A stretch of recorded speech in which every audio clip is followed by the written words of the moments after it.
Welcome, students and parents. Today's lesson, Zearn, Mission 6, Lesson 13, will focus on adding and subtracting numbers greater than 10 using decomposition. This is a challenging topic, and for this lesson, I will attempt to explain the common strategies used to teach how to break apart numbers and put them back together. Please understand this is not the only way that you can do these math problems. It's just helping students find a different way that works for them. So let's get started. The learning target says, just as I stated, you are supposed to be able to add a pair of two-digit numbers when the ones digit has a sum greater than 10 using decomposition. And decomposition is a number bond, or breaking numbers apart. Our first problem's pretty straightforward. 19 plus 11. The first step in all of these problems is to figure out which number you can make a 10, or a multiple of 10. But in second grade, that's what we call it. We call it a make a 10 strategy. So which number? I think in this problem right here, the 9 in 19 will be an easier number to use that make a 10 strategy, or to make the next multiple of 10. So what I then do is I break apart the other number, and I take out of that number whatever I need to add to make that multiple of 10. With 9, it's easy. 19 plus 1 makes 10. And you can circle those two.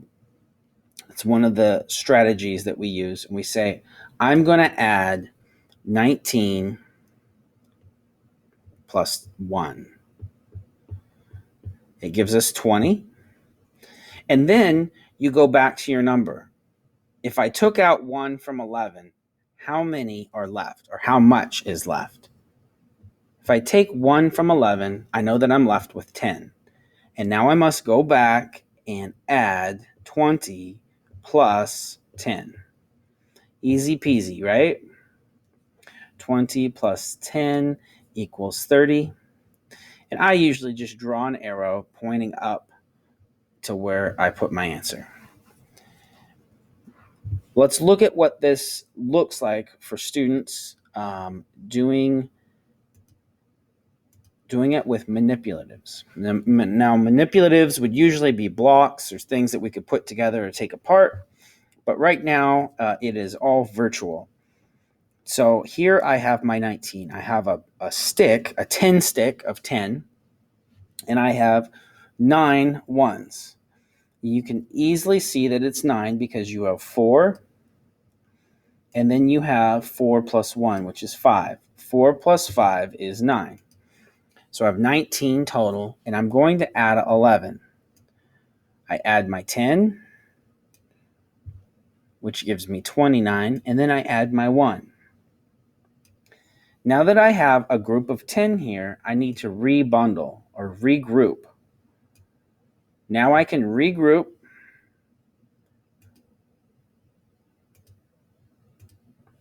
I have another 10. I can bring it over, and I can easily see this is 10 plus 10 plus 10. 3 groups of 10 and 0 ones. 3 10s and 0 ones is 30. All right, let's go back to this strategy. We can continue on with this. 59 plus 11. You may notice that this is related. 19 plus 11 is similar to 59 plus 11. The numbers in the ones place haven't changed. We're going to want to use the same strategy. Which number is closer to making a multiple of 10? Well, 59 is closer to making a multiple of 10. So I will take out 1 from 11, I'm going to circle those two. That way I know those are the numbers I'm going to use. I'm going to add 59 plus 1. And I need to remember, what did I take out and what is left. If I took out 1, I know that I have 10 left. 60 plus 10 equals 70. Draw my little arrow. Boom. 70. Now let's start a new pattern, a new chain of problems. The next 3 problems are going to be related. 19, let me back up and choose another color. 19 plus 13. The same concept applies to this problem. We're not just going to go in and break up any number. We're going to go in and break up the number that is not the closest to the next 10. So 19 is close to a 10. So we're going to break up the number that is not close to the 10. And then I'm going to take out what I need. So 9, I need 1 more to make a 10. I take out 1. If I take 1 away from the number 13, I'll have 12 left. I'm going to circle 19 and circle 1 and know that I add them together. So 1 plus 19 equals 20. Now I have to add what I have left back. So 20 plus 12 equals 22. Oh, 32. Excuse me.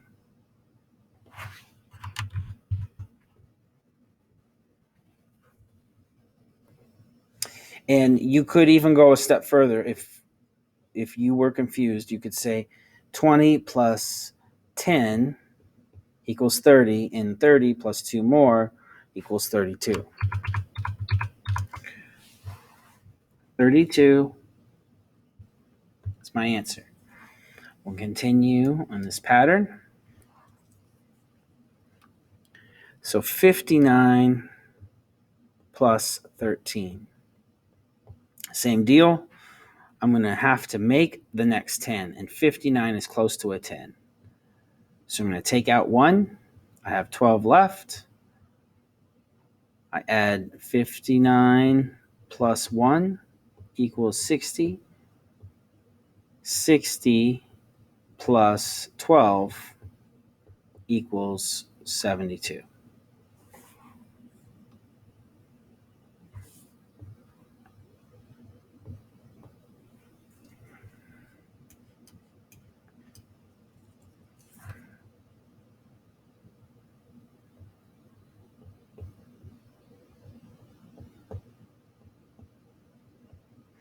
Same strategy.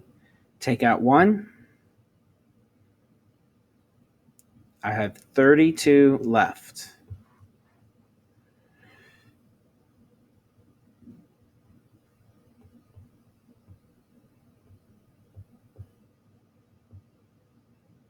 $60 plus 32 equals 92. There's 92. That's my answer.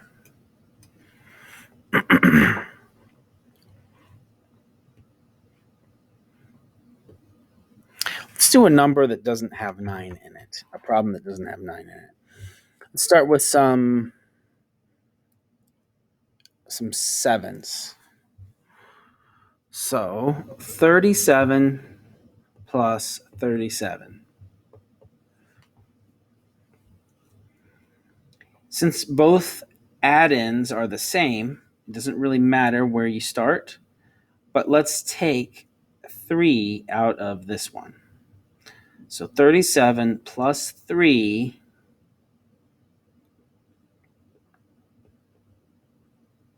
equals 40. And then I want to add what I have left to the 40 that I have there. So if I take 3 away from 37, I'll have 34. 40 plus 34. Now, this may be challenging for students, but since we have an even number of tens and the number 40, we can simply add those tens. The place value is very important. So 4 tens plus 3 tens equals 7 tens, and 4 ones plus 0 ones equals 4 ones. Again, you can see the similarity if you're doing this with place value. You might say 40 plus 34, 0 plus 4 equals 4, and 40 plus 30, or 4 tens and 3 tens, equals 7 tens. This is the point at which we start in a few months teaching students how to use the vertical algorithm and doing the traditional math, which I think many people are happy. I'm glad that we get there, but we want to make sure students understand why. It's the place value. That way they can do some other cool things with math. Let's keep going.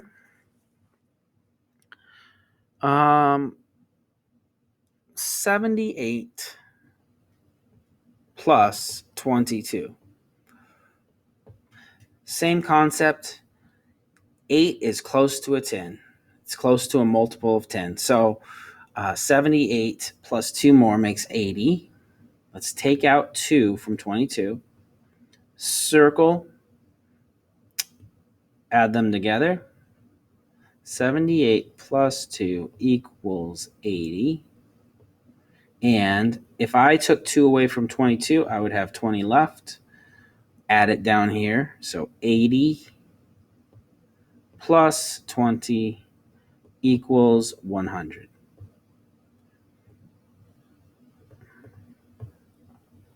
All right, thanks for joining me today in this lesson. Don't forget our learning target, which was to be able to add add-ins with more than one number. Let's go ahead and zoom up there. Wow, there we go. So my goal for this lesson was to add a pair of 2-digit numbers when the ones digit has a sum greater than 10 using decomposition. Remember, decomposition is taking it apart, taking the numbers apart. Let me know your thoughts. Let me know how you did with this, and I will see you in the next lesson.